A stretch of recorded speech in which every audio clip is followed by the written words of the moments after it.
그 개새끼들 중에 우리 검사장도 있더라고.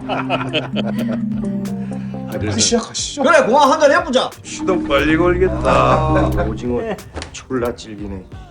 This is the ultimate private gathering capable of corrupting any South Korean politician. Every high-ranking official with ties to the chaebols is treated like royalty upon arrival. But if anyone dares to use their dirty dealings as leverage, they'll face devastating consequences. A man named Ahn Sang-goo, a local gang boss, stumbled upon a once-in-a-lifetime opportunity. He got his hands on records of a massive 30 billion won bribe from the chaebols to Congressman Jang Pil-woo. Without hesitation, Ahn brought the documents to his old friend Lee Kong-hee, editor of the National Daily, hoping Lee would use them to blackmail the congressman, allowing Ahn to rise to the top. What he didn't expect was that Lee Kong-hee and Jang Pil-woo had already joined forces long ago. Jang Pil-woo ordered his secretary to kidnap Ahn Sang-goo. If Ahn didn't hand over the backup documents, he'd be crippled for life.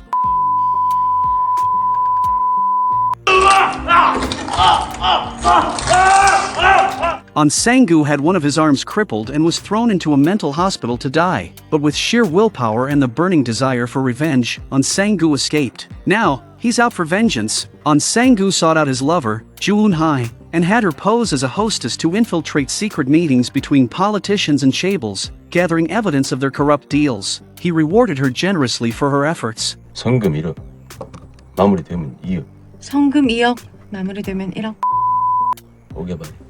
After securing her role, Ahn planned to plant a spy close to his enemy. He discovered that Jang Pil-woo was desperately raising funds to run for president, so Ahn's hidden ally, Park Jong-pal, anonymously donated 1 billion won to Jang's campaign. The massive donation quickly caught Jang Pil-woo's attention. He met with Park Jong-pal, promising that once he won the presidency, all his supporters would be rewarded with unimaginable returns. At this moment, Lee Kong-hee suddenly approached Jang Pil-woo to discuss the issue of Chairman Oh of Yachty Motors pulling out his sponsorship. However, he unexpectedly learned that a mysterious stranger had stepped in, offering to sponsor Jang Pil-woo for free. This immediately raised Lee Kong-hee's suspicions. He quickly arranged for someone to investigate Park Jong-pal's true identity and, at the same time, advised Jang Pil-woo to use his influence to get Chairman Suk of Hanjeol Bank to take the fall for Chairman Oh. This would give them a chance to regain sponsorship. Following Jang Pil-woo's instructions, Chairman Suk voluntarily turned himself into the prosecutor's office. However, Prosecutor Woo Jang-hoon was an upright man who knew full well that Jang Pil-woo was the mastermind behind Suk's actions. Woo warned Suk that if Jang Pil-woo failed to win the presidency, Suk wouldn't receive a presidential pardon and would spend the rest of his life in prison. However, if Chairman Suk chose to expose the truth, he would receive a more lenient sentence. Hearing Woo's words, Chairman Suk fell into deep thought. Just as he hesitated over whether to confess, his phone buzzed with a mysterious video message. He hurried to the bathroom to check it, only to discover a compromising video of himself. At that moment, Suk realized he was at the end of the road. To protect his family, he quickly decided to jump from the bathroom window. Hearing the noise, Woo Jang-hoon rushed over, only to find reporters already crowding the area downstairs. By the next day, the National Daily published the headline, Chairman Suk jumps due to overzealous investigation by prosecutor's office. As a result, Prosecutor Woo Jang-hoon was forced to take an unpaid leave as punishment for his involvement in the case. With the help of Jang Pil-woo and the chief prosecutor, Chairman Oh of Yachty Motors was cleared of all troubles. In celebration, he immediately threw a lavish banquet for the politicians who helped him, bringing in a new group of technicians to serve them. At that moment, Ahn Sang-goo's lover, Joo Eun-hye, was among th. She was ready to use the pendant around her neck to secretly record evidence of collusion between politicians and chaebols. However, something unexpected happened. Lee Kong-hee accidentally spilled his drink, and the liquid soaked the pendant on the table. In that instant, Joo Eun-hye realized her night's work might have been for nothing. The next day, she rushed to Ahn Sang-goo to check if the storage card in the pendant had been damaged. 이강이가 술을 쏟았어. 님이 Joo Eun-hye's slip-up left Ahn Sang-goo with no choice but to rely on Park Jong-pal. Ahn had learned that Jang Pil-woo would be going to a foot massage parlor that day, so he sent Park Jong-pal to follow him and use a special key to open Jang's locker. Park took Jang's watch and replaced it with an identical one equipped with a listening device. After completing the swap, Park Jong-pal tried to leave the massage parlor without drawing attention, but he ran into Jang Pil-woo, who had just finished his hair treatment. Just as he was scrambling for an excuse to get out, Jang Pil-woo received a call from Lee Kong-hee. informing him that they had uncovered Park John-pal's true identity. Since Park was Ahn Sang-goo's trusted man, Jang Pil-woo decided to exploit this pawn, unaware of the danger that had just closed in on him. Later that evening, Jang Pil-woo's secretary took Park John-pal to the same place where Ahn Sang-goo had been mutilated. This time, they didn't just plan to cut off his hand, they wanted to take his ear and foot as well. Park John-pal was terrified beyond belief. Out of desperation, he confessed everything and led Jang Pil-woo's secretary to Ahn Sang-goo's hideout.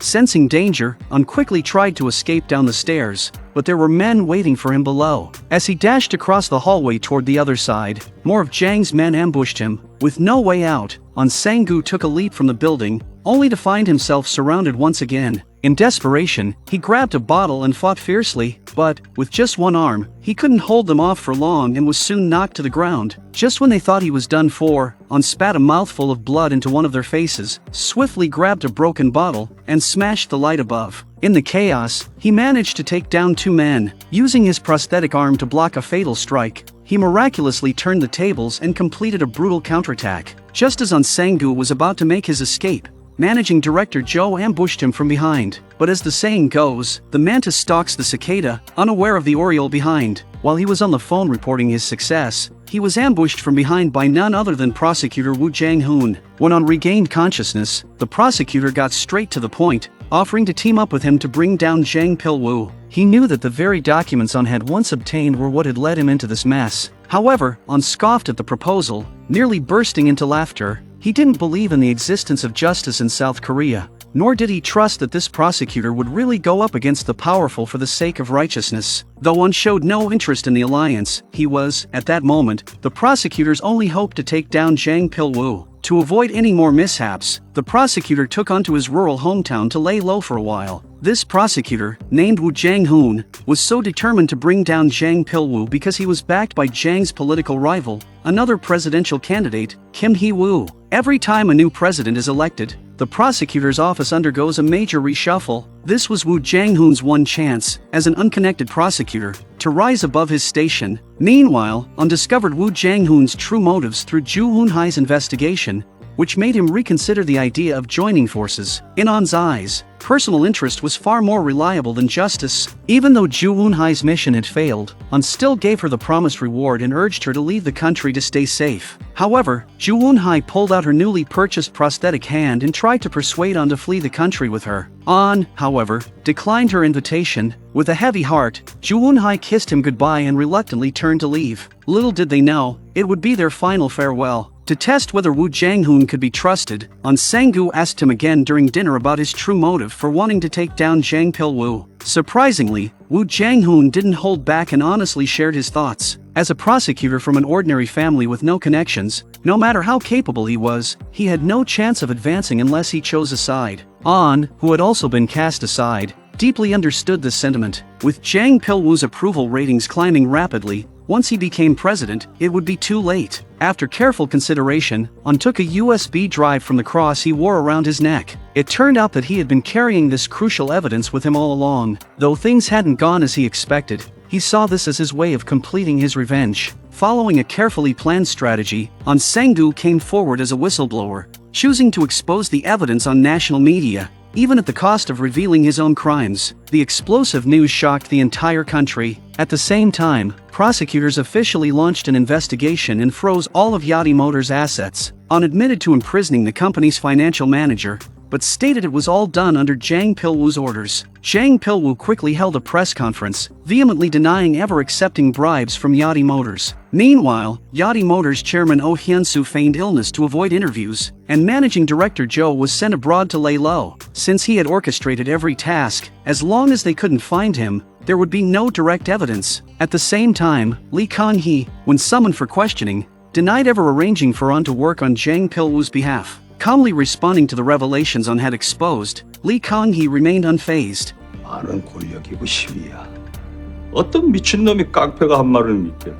Sure enough, the next day, the Central Daily, representing the mainstream media, began running negative reports on Ahn Sang-goo, accusing him of being a hired killer in the past. They even had false witnesses come forward to claim they had paid him for murder. On top of that, the media alleged that during his time as CEO of a talent agency, Ahn had repeatedly subjected actress Joo Hoon-hye to cruel abuse, which ultimately drove him to suicide. The police were quick to report that Joo Hoon-hye's body had been found. With that, public opinion completely shifted. A small-time criminal like Ahn, with such a terrible record, was never going to have a voice. Meanwhile, due to insufficient evidence, Lee Kang-hee was released. He reiterated that he had never introduced Sang-goo to Congressman Jang and emphasized that it wasn't hard to guess Sang-goo had been acting under orders from Jang's political rivals. Meanwhile, the financial manager, who was abroad, claimed he had never met Sang-goo and denied the existence of any secret loan documents. At the same time, Oh Hyun-soo, who was pretending to be sick, celebrated his perfect counterattack with a chicken leg in hand. This scandal, instead of toppling Congressman Jang, only boosted his support. As a result, prosecutor Woo Jang-hoon, who had been working for Jang's opponent, became a discarded pawn. Upon hearing the news, Woo felt utterly defeated. Years of scheming and hard work had been for nothing, but the real shock came when the newly released Lee Kang-hee called him, revealing that he had damaging information about Woo's father. He claimed Woo's father had once taken money from a construction company boss after having drinks with him. Whether or not to expose this would be up to Woo's decision, and, as it turned out, that very construction company boss was sitting in Lee Kang-hee's office. Woo Jang-hoon's scalp tingled with fear, and he hurriedly called his father, realizing they had been set up. 받은 게 아니라 빌린 기다. 목독방 김 사장이 소개해가. Though the scandal didn't go public, Woo was fired the next day. Desperate, Woo dropped to his knees, begging his superior for one more chance, but the minister coldly refused. When Woo Jang-hoon refused to accept his fate, Ahn Sang-goo, still in prison, was just as determined not to give up. Once loyal to Lee Kang-hee, Ahn had believed that Congressman Jang was behind his downfall, but he now realized that Lee Kang-hee was the true mastermind behind the illegal loans and the collusion between business and politics. Congressman Jang had promised that if he won, Lee Kang-hee would become the prime minister, which is why Lee would never let the ship sink. When Sang-goo first presented the documents, it was Lee Kang-hee who secretly recorded their conversation on his phone, which set the subsequent events in motion. Ahn Sang-goo initially thought they had wiretapped him, but now, having been betrayed once more by Lee, and even losing the innocent Joo Hoon-hye, Ahn's heart bled at the thought of her final, tender kiss. Yet, the story didn't end there. On the way to transport prisoners, a car suddenly blocked the police van, causing chaos. The van shook violently, and the prisoners were thrown into confusion. The police car turned back to assist, only to crash into another vehicle. With the help of his men, Ahn successfully escaped. That very night, like a ghost, Ahn appeared in Lee Kang-hee's office. By now, Ahn fully understood fighting against those who make the rules with the rules themselves was a losing battle. Only physical pain could bring true equality. He grabbed Lee and slammed him against the window. As the glass cracked, Lee immediately cowered in fear.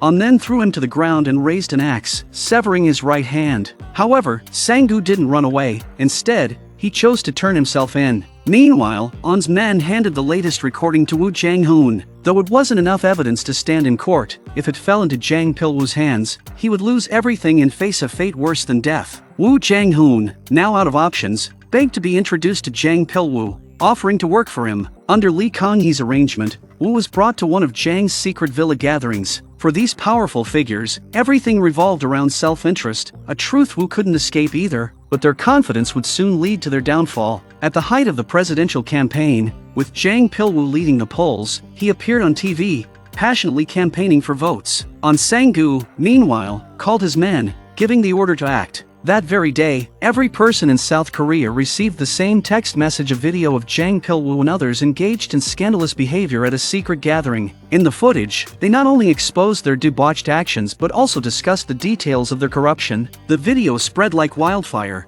detonating across the internet and television. The public was horrified to see these supposedly upright politicians were so vile behind the scenes. Their blatant disregard for the law and human rights sent shivers down everyone's spine. Since the words of a lowly thug held no weight, it was time for a prosecutor to step in. In front of the entire nation, Woo Jang-hoon, just like Ahn, held a press conference, exposing everything he had witnessed as an insider. He stated that he was doing this to finally deliver the truth to the public, fulfilling his duty as a prosecutor. With the irrefutable evidence and public outrage, the judiciary could no longer ignore the scandal. As the involved parties were arrested one by one, Ahn Sang-goo finally achieved his revenge. Meanwhile, managing director Joe, who had fled abroad, was captured by Ahn's men, tied up in a car trunk, and burned alive. In the end, Woo Jang-hoon resigned from his position as a prosecutor and opened a small law office, starting a new chapter in his life. But the question remained, could this seemingly satisfying revenge really change anything? 원래 금방 끓고 금방 식지 않습니까? 어차피 그들이 원하는 건 진실이 아닙니다. 고민하고 싶은 얘기는 고민거리를, 울고 싶은 얘기는 울거리를, 욕하고 싶어하는 얘기는 욕할 거리를 주는 거죠. 열심히 고민하고 울고